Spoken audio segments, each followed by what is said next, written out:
I've been reflecting a lot on my belief system, and my belief back then was, try me. I'm never gonna give up. I'm never gonna stop.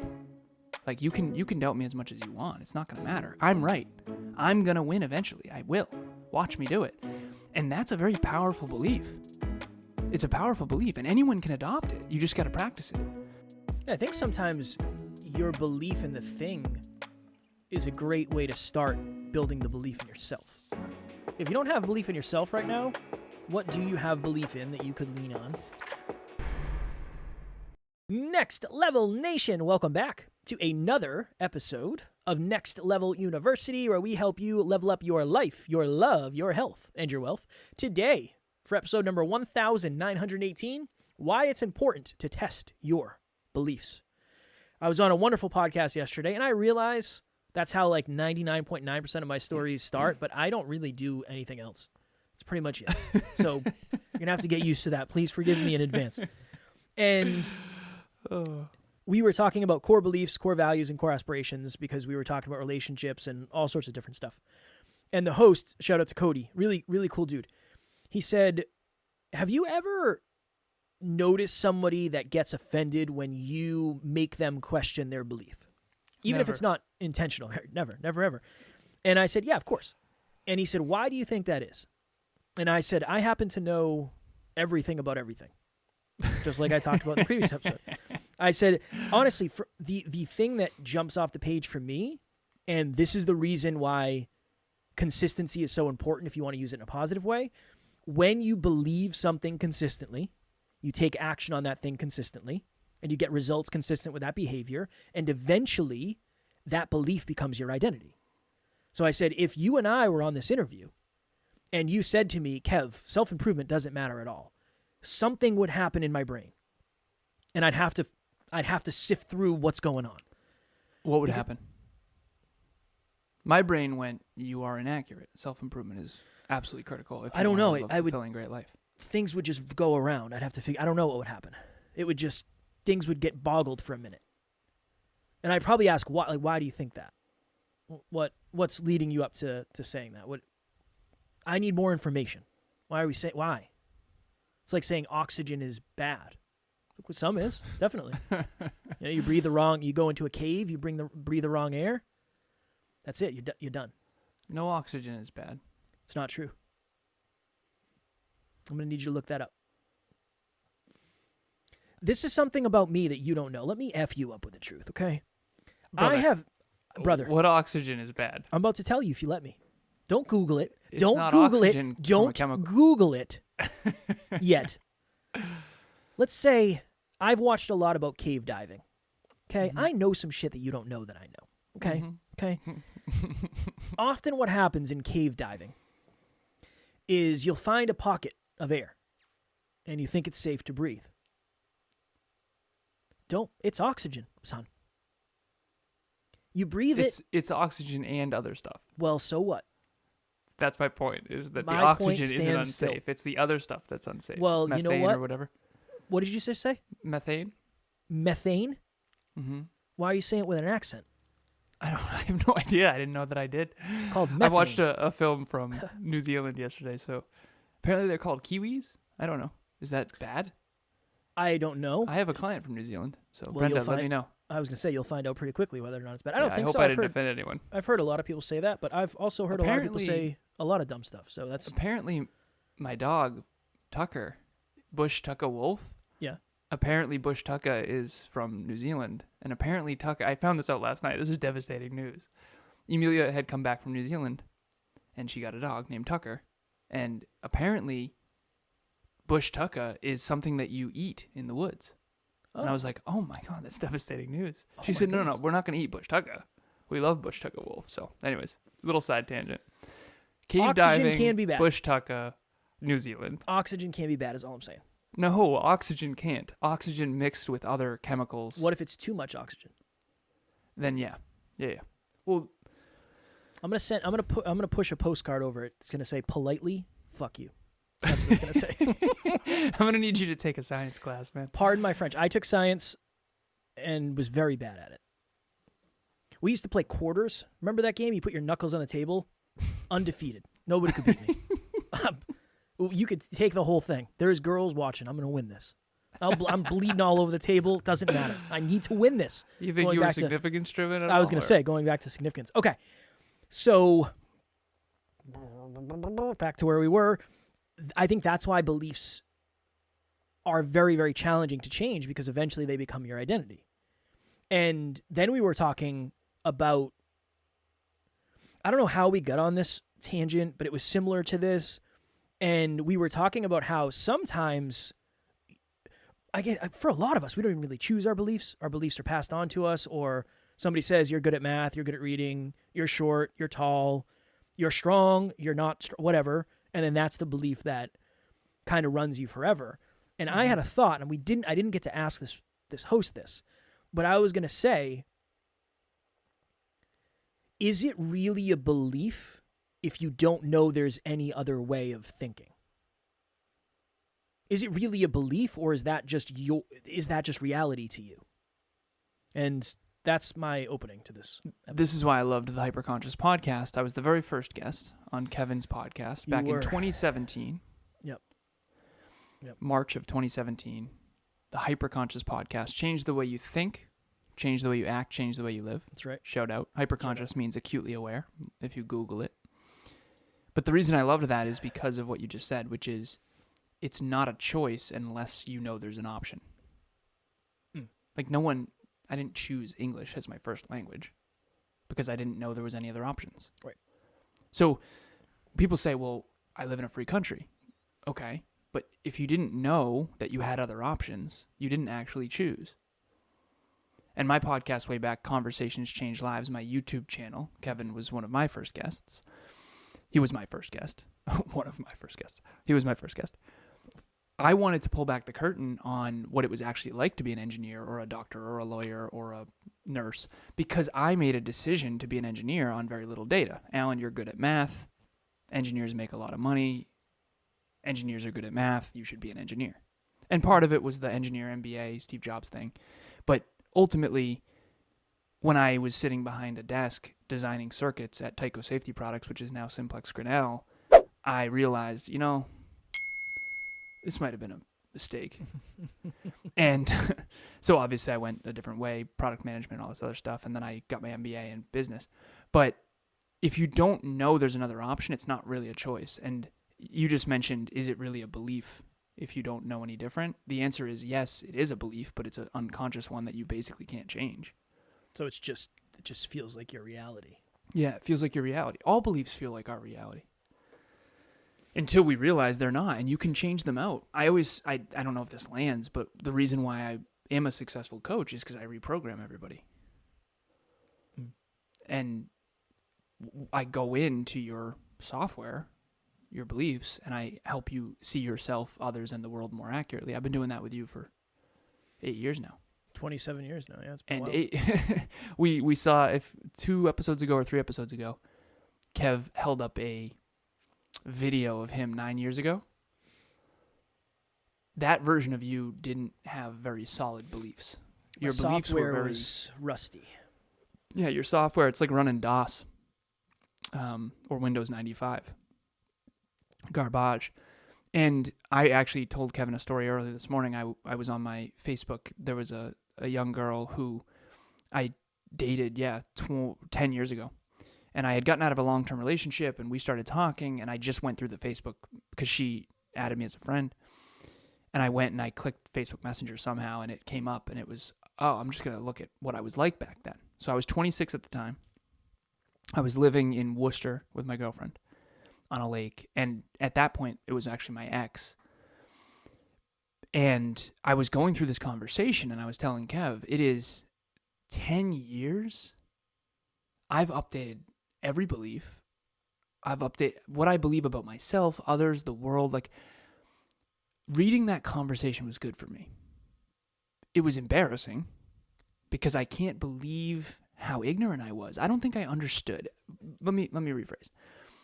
I'm 26. I was an educated man. I wasn't bad. I wasn't disrespectful. I'm going to be very clear about that. However, compared to me now, it's not freaking close. I've coached hundreds of women at this stage. I understand women so much more than I did back then. I didn't understand what the hell I was doing. For sure. And my beliefs about myself, other people, women, the world, they were just wrong. They were inaccurate. They weren't as accurate as they are now. And that's why I always use the iPhone as a metaphor. Is the very first iPhone in 2007, Kevin and I were seniors in high school. It was a revolutionary breakthrough product.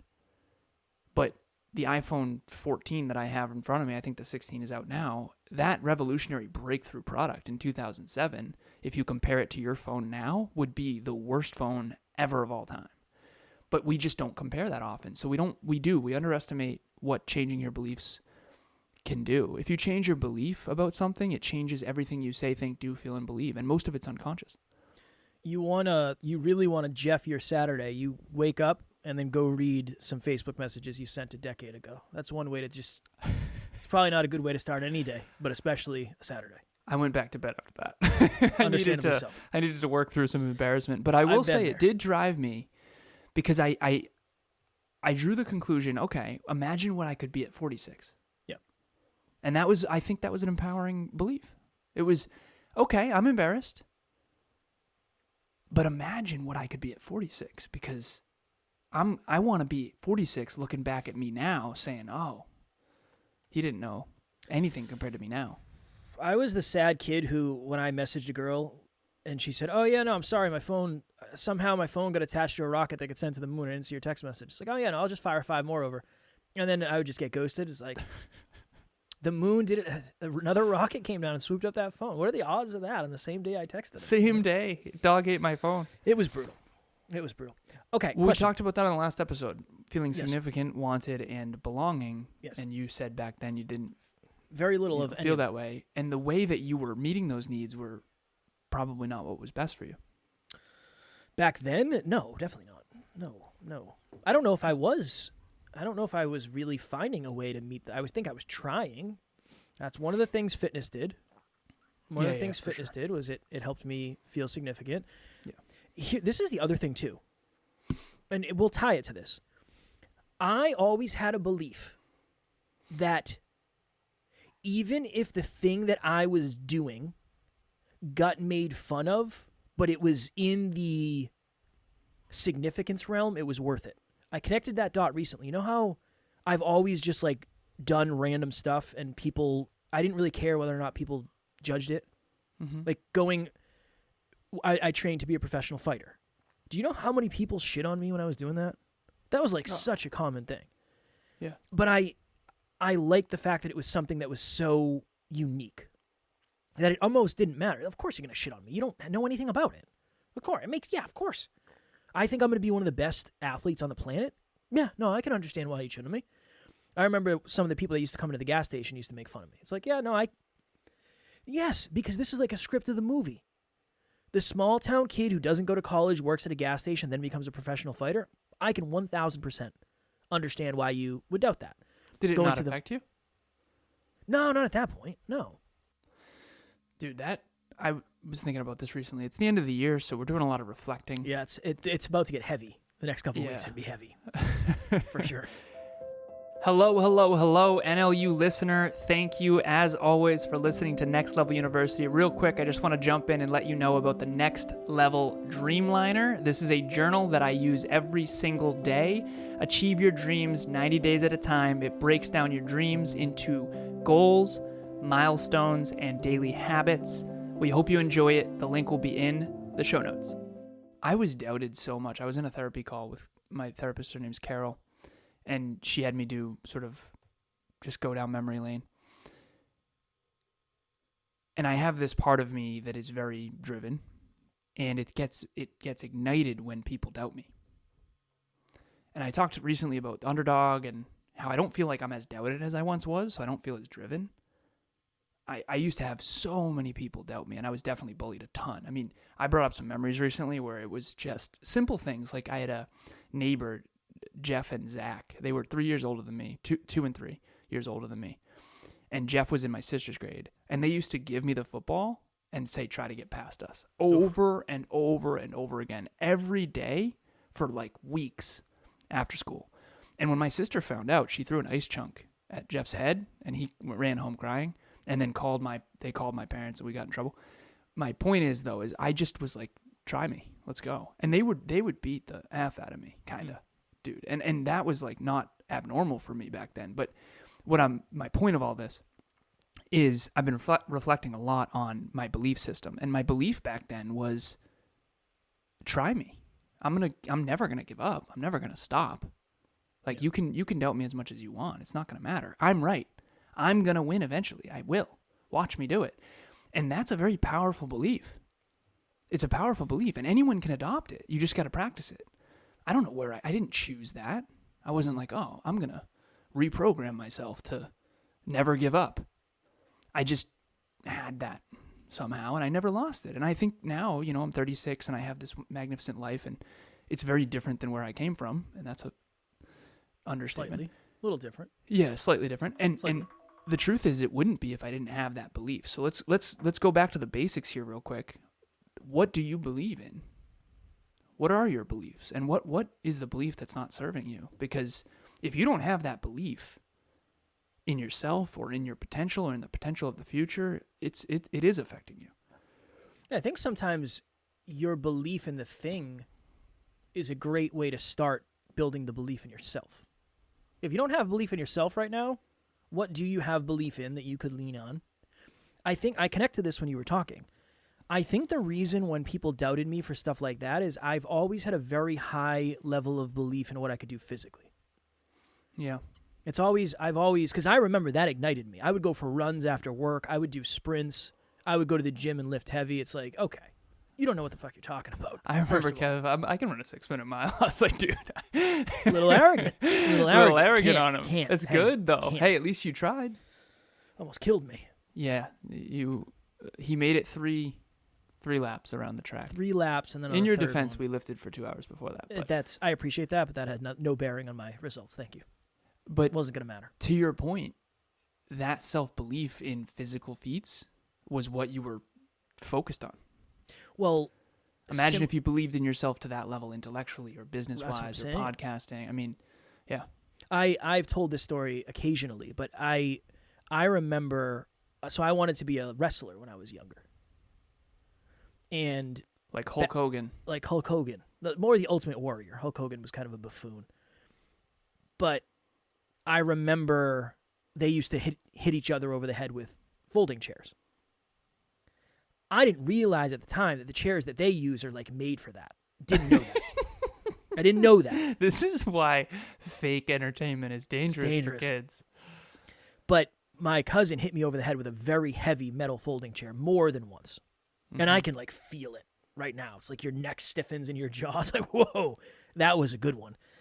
And he beat the hell out of me with a wiffle ball bat. He used to throw me in thorn bushes. And again, there was always that little piece of me that was like, yeah, it's honestly not that bad. I don't really mind it. I don't know. I kind of enjoy the fact that... You and I have fucking problems, for sure. There's some issues that... No, it makes sense why we have some grit, I told... I was working out with Bruce, my 76-year-old gym partner. Bruce is good people. And I hammered out a set of heavy shoulder presses. And he's like, how many did you... I was doing 75s, I think. And he's like, how many did you get? And I said, I got 15. I said, let me tell you a little secret, Bruce. You got 15 with 75s? I'm jacked again. I told you. Man. Yeah, nice I'm coming work. back. I appreciate it. Nice work. Yeah, I said, Bruce, that's not easy. No, it's brutal. Yeah. I'm going to tell you a little secret, Bruce. Anytime I'm lifting, and again, potential trigger warning, just FYI. Anytime I'm lifting, and I want to hit a certain number of reps, I literally imagine that my wife and my family have gotten abducted, and if I don't lift the weight, they don't come home. Mm-hmm. And I say, that's where I go, Bruce. I'm not, I had a moment today. There. I've lifted with I go there. I had a moment today where I was squatting, and I was like, I mean, if it blows out, it blows out. Like, what do we... I mean, are the odds of it any higher than usual? Probably not. Like, let's just squat the weight and see what happens. And everything went fine. You think I'm reckless, man? You're reckless, too. But that's all I'm saying. That's a belief. The belief of... Yeah. Okay, two thoughts. The belief of, honestly, I'm not going to get into a car accident. It doesn't matter if I wear my seatbelt. Versus the belief of... Yeah, I probably won't get in a car accident, but if I do, this thing could save my life. Those are two drastically different lives. I know a lot of people that would do a lot of drinking and driving. And that was something that I don't think I ever did. I did get in the car once or twice with someone who had been drinking. Well, that I'm not proud of. You had a belief that drinking and driving was stupid, and other people I had a belief that I was, no matter what, something bad was going to happen. No matter what, something bad was going to happen, and I was going to lose my license. Isn't it wild how much beliefs affect everything? Beliefs affect everything. I was never the guy who had reckless sex growing up, ever. I never did. Never, ever, ever did I have reckless, risky sex, ever. I was of the belief that something could go horribly wrong. And that's accurate. It often does. Yeah. Wrong. It often does. But yeah, enough about weird things that I thought growing up. But yes, your beliefs, even not just the things that are about you, about how you see everything, about how the you world, interact. how you see the world. Do you believe that looks are everything? Do you believe that looks are nothing? I would just say this. This is the last thing, I promise. What I've found, and I can authentically say this, I do believe that the more accurate your beliefs are, the better off you'll be, because you can just make choices. Are you guaranteed to die if you drink drive? No. Does it increase the probability you get in an accident? Yes. Is that probably unintelligent or not optimal? Yes. So what I try to do with clients is I use the self-driving car analogy all the time. The self-driving car needs self-awareness, current location. It needs an accurate destination location, goals, and then it needs accurate data of the terrain. And that's really how you see the world. Is it impossible to build $1 million business? No. Is everyone going to build $1 million business with very little effort? Also no. So your belief system hopefully is updating. And that's the real thing too. 10 years ago, me talking to that girl, my beliefs are just more accurate now. I didn't understand as much as I do now about myself, others, and the world. And that's really what this podcast is ultimately about. Half the episodes are about self-awareness. Half of them are about fitness or health or wealth or love. And if you are someone who is more aware, you can make better choices. But for the very last thing, it's what belief is no longer serving you that you can get rid of or update. Update your belief. You don't have to get rid of it completely. Right? All guys are bad. Not true. A lot are, though. So, if you think no guys are bad, you're naive and you're going to get hurt. If you think all guys are bad, you're going to be alone. So beliefs, we should talk about beliefs a lot more than we do, probably. Well, I think everything is on that end. That's why it's the and. Do some women cheat? Yes. Do some men cheat? Yes. Do they all cheat? No. That's why I love statistics, because it gives me better data for my beliefs. Numbers and I think to wrap this with a bow and touch on why we named it, why it's important to test your beliefs. That's why it's so important to have a belief for a long period of time and then test it and then see what happens. I believe that this. Oh, when I did that, it didn't work. Or now in reflection, that's a belief that has served me way more than I ever thought it was going to. That type of stuff, always coming back to reflection. Reflection. Beliefs all have consequences, both good and bad, and I think the more accurate your belief, I think the more likely you can create a life and design a life that is aligned with what you want. I would concur with you. I believe I have to go to book club. You do have to go to book club. I believe that I'm going to keep you here for 7 minutes, so you're a minute late. Speaking of book club, The Art of Thinking Clearly, Updating Your Belief System Around the Cognitive Biases by my man, Rolf DeBelly. And we go over 5 chapters per week. Self-improvement books with self-improvement people, next level books with next level people. The link to register will be in the show notes, and I hope to see you there. Boom. As always, we love you. We appreciate you. Grateful for each and every one of you. And at NLU, we do not have fans. We have family. We will talk to you all tomorrow. Talk to you soon.